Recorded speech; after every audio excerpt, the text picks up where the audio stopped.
Hello, good morning. Good morning, good morning. Alin kaya dito ang magandang iluto, guys? Ito, balon-balunan, ipiprito ko, tapos munggo. Lalagyan ko ng gata.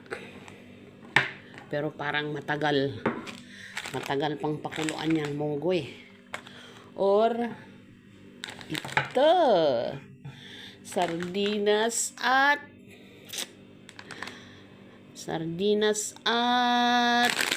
sutanghon.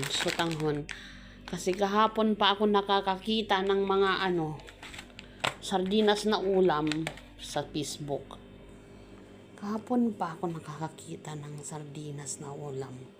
Kaya naisip ko, magbili ako ng sardinas, tapos lagyan ko ng sutanghon at igisa ko. Ayan, sutanghon. Tapos, inumin ko ay vitamin C. Vitamin C. Saan kaya ito? O ito? Saan dyan, guys? Ay, nako, pati itong ulam, hindi makapag-decide. Thank you, guys!